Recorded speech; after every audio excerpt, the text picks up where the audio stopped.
ರಾಜೀವ್ ಗೌಡ ಕರೆ ಮಾಡಿ ಶಿಡ್ಲಘಟ್ಟ ಪೌರಾಯುಕ್ತೆಗೆ ಜೀವ ಬೆದರಿಕೆ ಹಾಕಿದ್ದಂತಹ ಪ್ರಕರಣಕ್ಕೆ ಸಂಬಂಧಪಟ್ಟಂತೆ ಧಮ್ಕಿ ವೀರ ರಾಜೀವ್ ಗೌಡನನ್ನ ಅರೆಸ್ಟ್ ಮಾಡಲಾಗಿದೆ. ಕೇರಳದ ಗಡಿ ಭಾಗದಲ್ಲಿ ರಾಜೀವ್ ಗೌಡನನ್ನ ಬಂಧಿಸಲಾಗಿದೆ.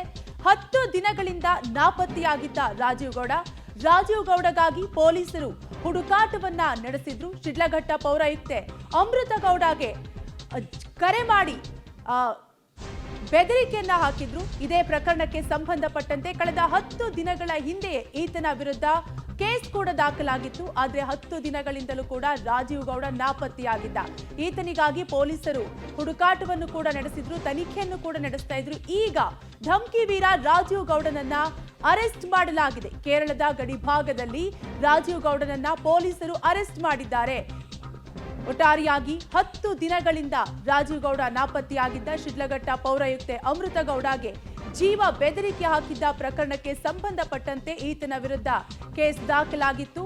ಆದರೆ ಕೇಸ್ ದಾಖಲಾಗ್ತಿದ್ದಂತೆ ಈತ ಎಸ್ಕೇಪ್ ಆಗಿದ್ದ. ಒಂದು ವಿಡಿಯೋ ಮುಖಾಂತರ ಕ್ಷಮೆಯನ್ನು ಕೂಡ ಕೇಳಿದ್ದ. ಆದರೆ ಕಂಪ್ಲೇಂಟ್ ದಾಖಲಾದ ನಂತರ ಎಸ್ಕೇಪ್ ಆಗಿರ್ತಾನೆ. ಈಗ ಈತನನ್ನ ಅರೆಸ್ಟ್ ಮಾಡಿದ್ದಾರೆ. ಡೀಟೇಲ್ಸ್ ಕೊಡ್ತಾರೆ ನಮ್ಮ ಪ್ರತಿನಿಧಿ ಮುರಳಿ. ಮುರಳಿ, ರಾಜೀವ್ ಗೌಡನನ್ನ ಪೊಲೀಸರು ಅರೆಸ್ಟ್ ಮಾಡಿದ್ದಾರೆ. ಇಷ್ಟು ದಿನ ಈತ ಎಲ್ಲಿದ್ದ, ಕಾಕಿ ಖೆಡ್ಡಾಗೆ ಹೇಗ್ ಬಿದ್ದ ಅಂತ? ಪ್ರಮುಖವಾಗಿ ಈ ಪ್ರಕರಣಕ್ಕೆ ಸಂಬಂಧಪಟ್ಟಂತೆ ಈಗ ರಾಜೀವ್ ಗೌಡಗೆ ಯಾವುದೇ ರೀತಿಯ ಕಾನೂನಿನಲ್ಲಿ ಯಾವುದೇ ರೀತಿಯ ಸಹಾಯಗಳು ಕೂಡ ಇರಲಿಲ್ಲ. ಯಾಕೆಂದ್ರೆ ಕಾನೂನಿನ ಹೋರಾಟಗಳೇನಿತ್ತು ಆ ಹೋರಾಟಗಳನ್ನೆಲ್ಲ ಕೂಡ ಸಂಪೂರ್ಣವಾಗಿ ಏನು ರಾಜೀವ್ ಗೌಡ ಮುಗಿಸ್ಕೊಂಡಿರುವಂತದ್ದು.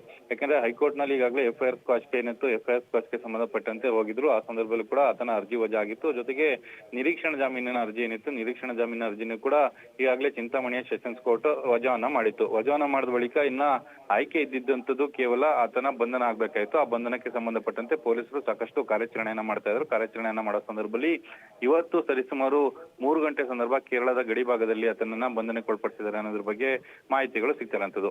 ಕೇರಳದ ಗಡಿ ಭಾಗದಲ್ಲಿ ಏನು ಕಳೆದ ಸಾಕಷ್ಟು ದಿನಗಳಿಂದನೂ ಕೂಡ ಆತ ಇದ್ದ ಅನ್ನೋದ್ರ ಬಗ್ಗೆ ಮಾಹಿತಿಗಳು ಸಿಗ್ತಾ ಇದಾವೆ. ಪೊಲೀಸರು ಇನ್ನಷ್ಟೇ ಕನ್ಫರ್ಮ್ ಮಾಡ್ಬೇಕಾಗಿರೋಂಥದ್ದು ಎಲ್ಲೆಲ್ಲಿ ಆತ ಟ್ರಾವೆಲ್ ಮಾಡಿದ್ದ, ಜೊತೆಗೆ ಆತನಿಗೆ ಯಾರ್ಯಾರು ಸಹಾಯ ಮಾಡಿದ್ರು ಅನ್ನೋದ್ರ ಬಗ್ಗೆ ತಿಳ್ಕೊಳ್ಬೇಕಾಗಿರೋಂಥದ್ದು. ಯಾಕಂದ್ರೆ ಕಾವ್ಯ ಏನಂದ್ರೆ ಈಗ ಕಾನೂನಿನ ಹೋರಾಟ ಮತ್ತು ಕಾನೂನಿನ ಮಧ್ಯಂತರ ರಕ್ಷಣೆಗಳೇನಿತ್ತು ಆ ರಕ್ಷಣೆಗಳನ್ನ ಪಡ್ಕೊಳ್ಳೋದಕ್ಕೆ ಅವಕಾಶಗಳಿರ್ಲಿಲ್ಲ. ಈ ಹಿಂದೆ ಕೂಡ ಸಾಕಷ್ಟು ಪ್ರಕರಣಗಳಲ್ಲಿ ಈ ರೀತಿಯ ವಿಚಾರಗಳನ್ನ ನೋಡಿದೀವಿ. ಜೊತೆಗೆ ಈಗ ಆತನನ್ನ ಬಂಧನಕ್ಕೆ ಒಳಪಡಿಸಿ ನಾಳೆ ಮ್ಯಾಜಿಸ್ಟ್ರೇಟ್ ಮುಂದೆ ಹಾಜರುಪಡಿಸ್ತಾರೆ. ಮ್ಯಾಜಿಸ್ಟ್ರೇಟ್ ಮುಂದೆ ಹಾಜರುಪಡಿಸಿದ ಬಳಿಕ ಕೆಲವೊಂದು ಸ್ಯಾಂಪಲ್ಸ್ ಗಳನ್ನ ಅಂದ್ರೆ ಆಡಿಯೋ ಸ್ಯಾಂಪಲ್ಸ್ ಗಳೇನೈತಿ ಈ ಪ್ರಕರಣದಲ್ಲಿ ಇರುವಂತದ್ದು ಫೋನ್ ನ ಮೂಲಕ ಆತನಿಗೆ ಆಕೆಗೆ ಅಂದ್ರೆ ಪೌರಾಯುಕ್ತೆ ಇದ್ರು ಆಕೆಗೆ ಥ್ರೆಟ್ ಅನ್ನ ಮಾಡಿದ್ರು. ಜೊತೆಗೆ ಆಕೆಯ ಜೊತೆಯಲ್ಲಿ ಸಾಕಷ್ಟು ಅಸಭ್ಯವಾಗಿ ನಡ್ಕೊಂಡಿದ್ರು. ಆ ಹಿನ್ನೆಲೆಯಲ್ಲಿ ಆಡಿಯೋ ಸ್ಯಾಂಪಲ್ಸ್ ಗಳನ್ನ ಕಲೆಕ್ಟ್ ಮಾಡ್ಕೊಳ್ಬೇಕಾಗತ್ತೆ. ಮುಂದಿನ ತನಿಖಾ ಹಂತ ಯಾವ ರೀತಿ ಇರುತ್ತೆ ಅನ್ನೋದ್ರ ಬಗ್ಗೆ ಕಾದ್ ನೋಡ್ಬೇಕಾರಂತದ್ದು. ಸದ್ಯಕ್ಕೆ ಆತನ ಇಷ್ಟು ದಿನಗಳ ಕಾಲ ಸರಿಸುಮಾರು 10 ರಿಂದ 15 ದಿನಗಳ ಕಾಲದಿಂದ ಆತನ ನಾಪತ್ತೆಯಾಗಿದ್ದ. ಈಗ ಆತನನ್ನ ಬಂಧನಕ್ಕೆ ಒಳಪಡಿಸಿದ್ರೆ ಮುಂದಿನ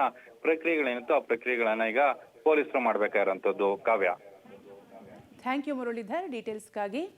ಒಟ್ಟಾರೆಯಾಗಿ ಬಂಧನದ ಭೀತಿಯಿಂದ ಪರಾರಿಯಾಗಿ 10 ದಿನಗಳೇ ಕಳೆದಿತ್ತು. ಈತನನ್ನ ಬಂಧಿಸುವಂತೆ ಬಿಜೆಪಿ ಮತ್ತು JDS ನಾಯಕರು ಸಾಕಷ್ಟು ಆಗ್ರಹವನ್ನು ಕೂಡ ಮಾಡ್ತಾ ಇದ್ರು. ಇವತ್ತು ಈತನನ್ನ ಕೇರಳದ ಗಡಿ ಭಾಗದಲ್ಲಿ ಅರೆಸ್ಟ್ ಮಾಡಿದ್ದಾರೆ ಪೊಲೀಸರು.